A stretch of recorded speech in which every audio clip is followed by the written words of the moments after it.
Another beautiful day. Tetemmofra online TV and Ocean. Jumedie e Tetemmofra Akohunu. Anope masari mi to mi kasa pa pevi dase. Ye mu keteke ya kwa ya ba pa pe ya dase. If he de be no de be ningi ne no pa pe ya dase. Ni odema ye bia ye niso enti ye twa nase e Tetemmofra online TV so ane ye twa nase so wie so I said di konkonsa kakra e ka on. I will always be your bubbly presenter, afum God's love. Me betina kunya kese isu a enye me nko na metina so na me bie menum e bai menum bagaya be ke kanse me nam social media na so there be MC Omar Sterling so come home. Omar Sterling. The finest MC I mean kwana menye ya afa no ka ho. Mate. E we that's when near Japan and Monday ntia. There be obi wa Monday okwa adwuma no osu. But that's obed adwuma no wani age. Me mani age. Sir. Se minya betina camera n'anima. I'm a different person altogether. Oh, okay. I say my vibe ne was through. Me betina camera n'anima my vibe ne was through. And then so ye me crowder. So you got me. Oh yeah, Ajua. So me ekwajo. Ajua ne kwajo. That's the reason why. It's na ye click sa. So what you say? Me uncle.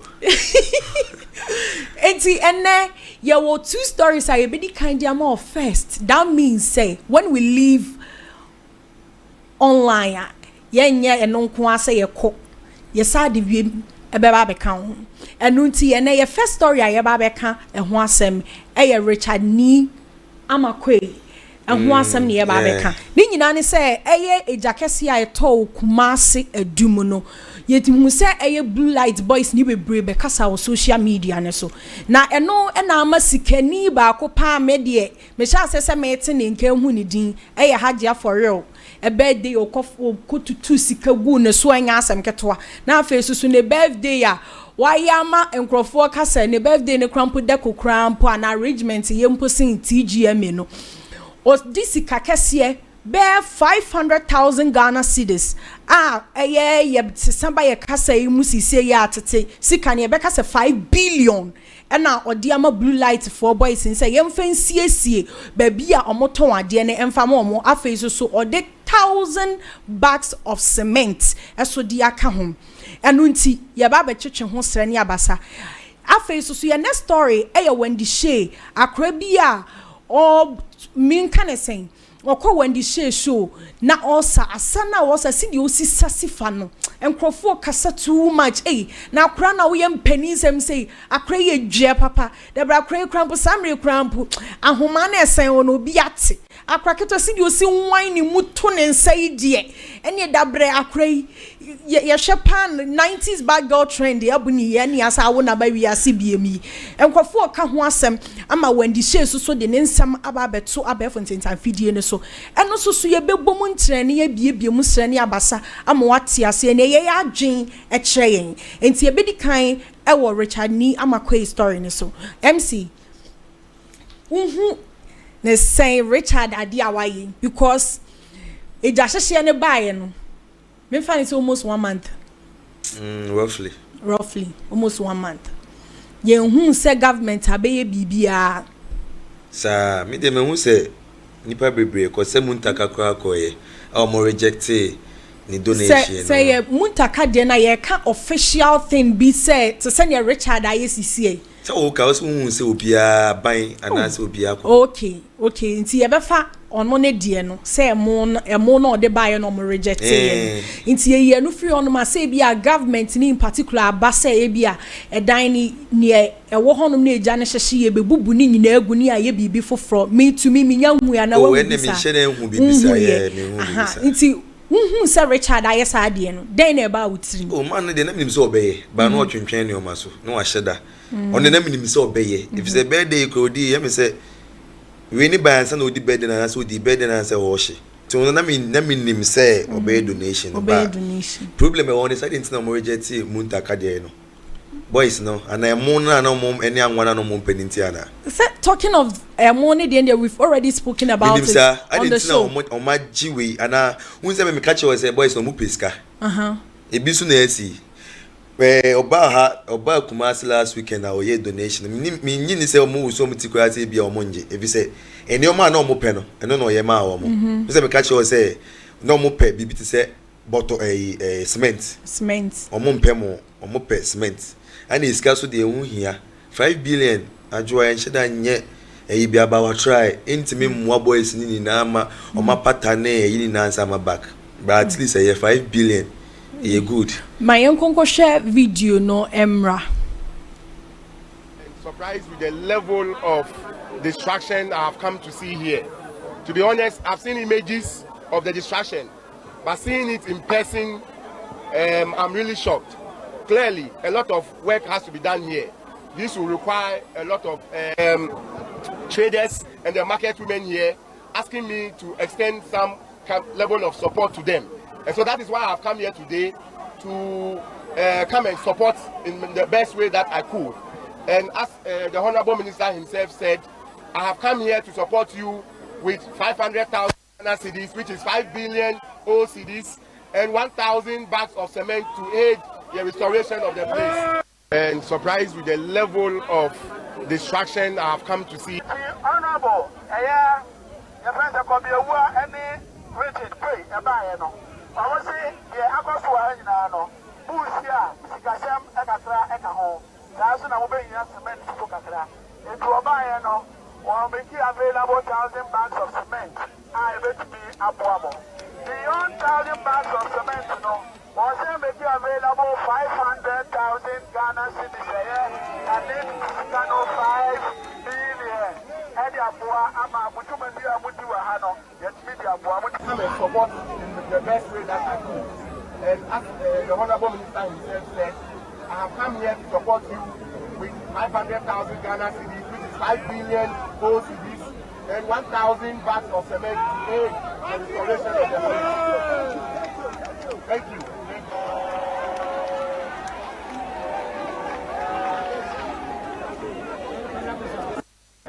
Honorable, your friends are going to be aware any rated pay a buyer. I was saying, yeah, I got to a no. Who's here? Sikasem, Ekatra, Ekaho. That's an obeying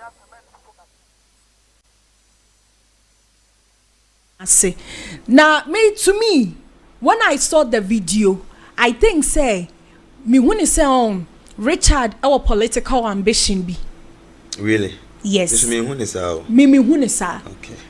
Because so what's the deal? Se who enkwofo sha say yes I didn't either say or per political thing be position be and now say one say have you heard of this rumor say eye obi ohonoma wotimi de nisika kwhye bibim e time aye politics no onim pasa ade na ode nisika hyem no onya title di nti ya yenim so this kanishem onya but oye because of say aban na sa aban ni wini a obenya favor bi but to me hu ne say ono ne de or per se onya ebia in future no per political ambition be nti no yes and now first of all so no I don't know the reason why the government holding on too much on this issue because dum yenye no like eja to blue light one menye no so wofa baby a yesi kejetia foforo na wofa between honum sa wo de kwa aba baby a asafo ye VIP side honum wutimu say stores ni bebre honum a hyehye stores na hyehye I was saying kasa amre ni sa store ni si de esi ahye no obi ani obetimi aka so renovate ni bi ma beton ade wom I was saying kasa amre government na bubu honum ni nyina what I know so mo ye ni so mo sesa alomi e free honum so if say an individual ebetimi a offer this kind of money individual me to me once now cast 5 billion e be crying me to me 5 billion is a big deal so no kwa using what bringing out such money after so with that kind of 1,000 bags of cement our diabano why what is the government doing why are they very relaxed on this issue? Because adi keep two bia any kwansenka government no kra no mo twenchen so dada omo pese di 1 year 2 years 3 years and now 4th year now omo ba be free aban so an ye ba beto abana nsa no masesa ene ma ba begu onom se ye yana exactly like what the MPP did. When him say MPP for Kwabre district side ho omo kwan ene niam ba bi bebre on man they never did. Oman yomu hu si ebeto aba no e no mo sha asese omo ye mabubu swame runabout ma say kwan se okokwan ne so na nsu ata on e ho no fi e ho no mateche but swame runabout was never like that. Mu hu say you do 2024 mu that is last year na MPP government e sha asese omo ye swame interchange mo de ma no to so enye ne o afei na mo ba be mu free so no se mo free so awie next party na e wo so.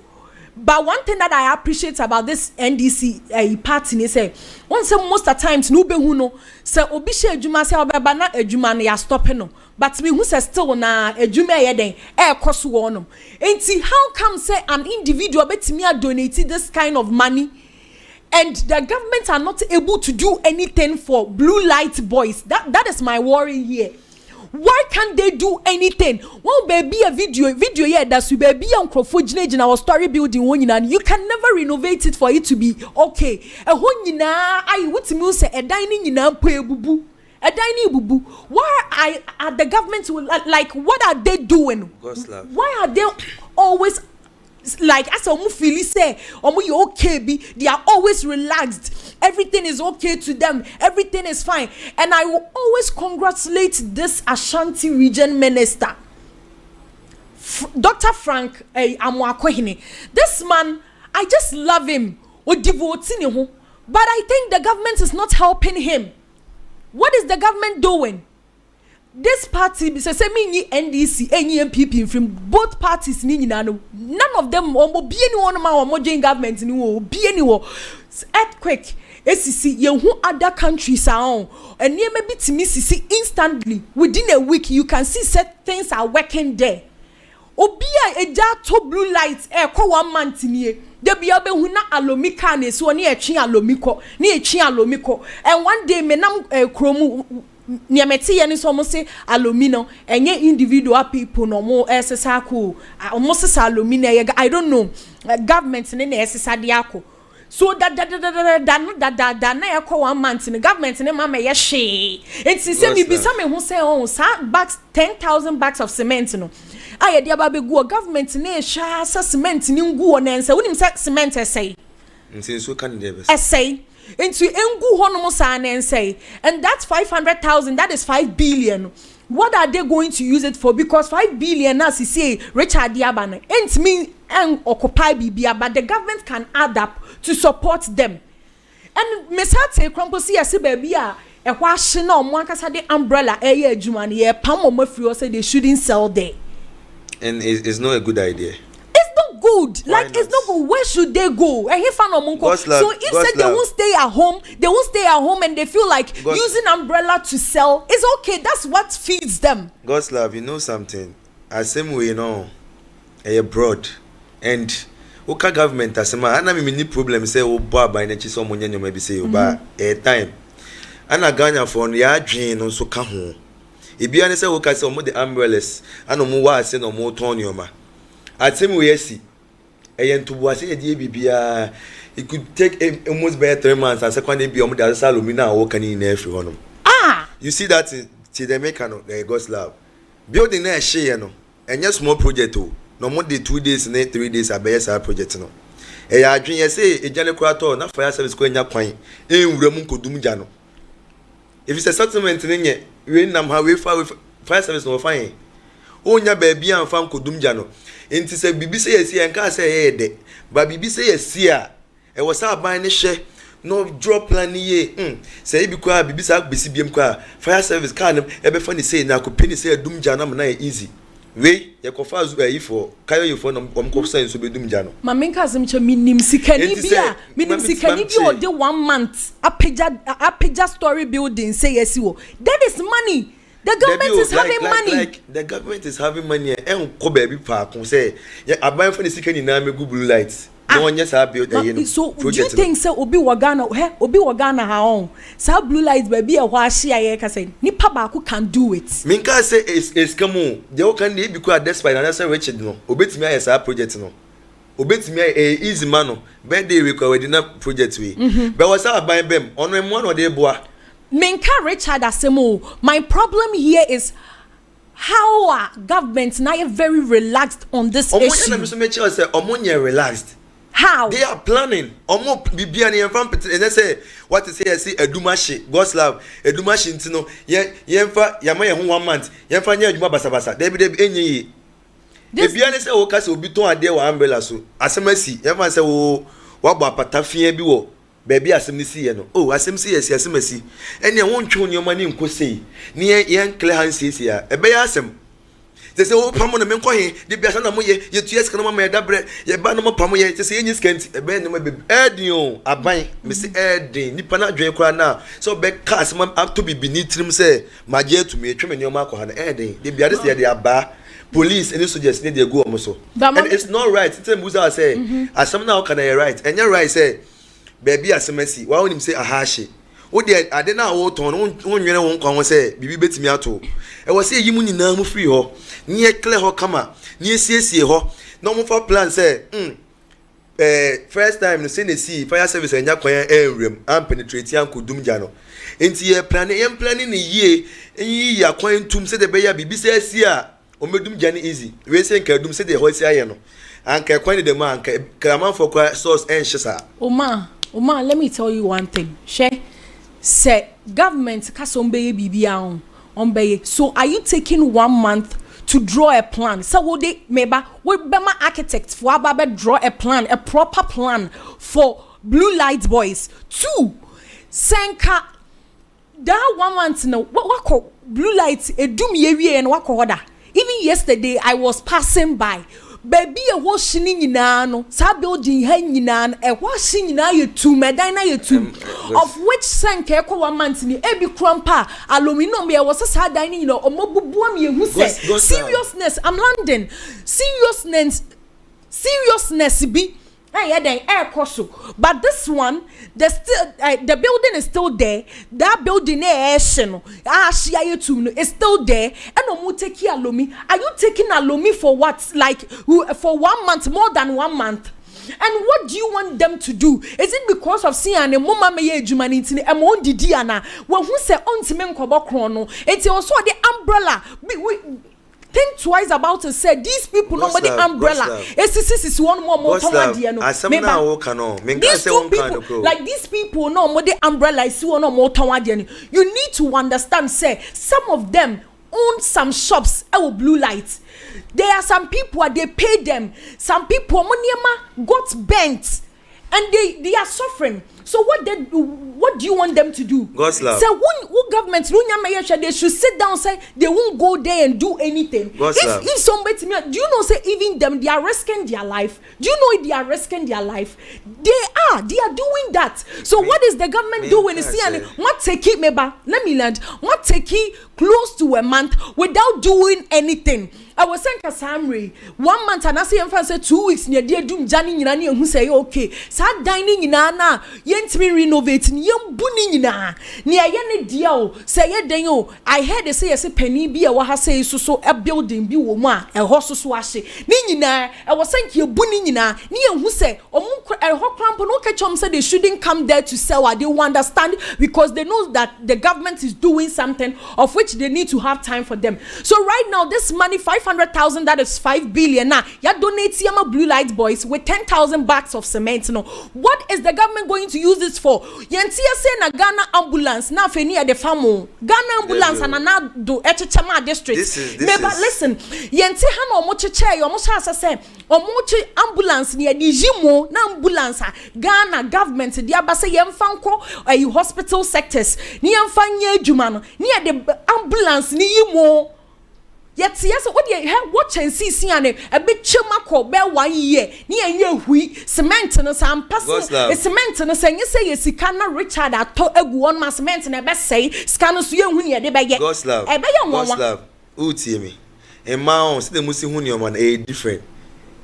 Ebiane say otie ka say e na ache na de be ne mu hu nyoma different project na ono blue light na enti say obi restaurant o blue light na hu build the enti say obi restaurant fia na esi wona hu ni sa no say adwuma no mo be no enye 2 days adwuma on God's love enti na wo kasa me like aban na also that time no planning and the raw materials ne kwane say Ghana kwa say kwakra bana ba kurum enti say gukurum na mo de be yo. That is how raw materials na say ye di we be sha yenye we say ni engugu na ye this kind buy na akofa be you ni na time e was here planning say the buy the NCBO eno ni ehwe na say wo say abai koye ade we within 2 months na say 3 months na say bubu a wa ba betena aka say na ade ekwa ye ekwa man to mbo ase na makosi ade fun we na say bubu wa be ka bi abai so nya time plan say the bibian to blue light for beam o me yi akonya tum o me bibia pepe say the be sa torenchin bi say beto a o menya kwa ewre madum ne fa we say nkai kwan ne dem a ke fast jefe kra o muru a we fa o madum ja no ba bibia ni ho sa ba bia kwan da kwan obi abo apatasi ho tika na ekofa he sa ma me na wa ba apatasi kwan ni mu no onim say enye obo no odwe ne ma ho ondwe ne nkwa ho odwe ne adwuma no ho ene ne ma ho enti sa nipa yo ka jen say ma me pacho yi wapata ekosi ya ebeda ne kasa da ne ntokwa medidi yi ana ba nwene ye ho ana de bende be wa otie e ka bi we enye obi restaurant we big project o se mo to mo bo ase o mo twen donations ni na akeka ni na bom nya hwede aban de be ka ho ene se we jit ko 5 billion ba na kwata 5 billion e da kwato to no me be ye betwen amanfo de we kwa se amanfo nya donation despite the embai nzo mo nhwe donation ansa me de embai me ka so mo nhwe o ba ni na ka ho e ka plan ho se say we also mo cleaning na bubu ni na free ho alomia okay e wo se nya nkofo bi a o ma betwi ni na free asase so na asase na e plane ti asase mo na bibia ma so da no na afei architect abedro ne plan e bia yenyi ni say ahana we hye ha yenyi ni say ni na e matter of time na enya ho pepre o pre ho a de na sa bedwiragu e obetimi di 2 months esi da ho din bia anim o pre ho e o se ska ho ba ho din bia ni 2 months da na wasi esi woni enti we aban no wa to ne bo a that's why you relax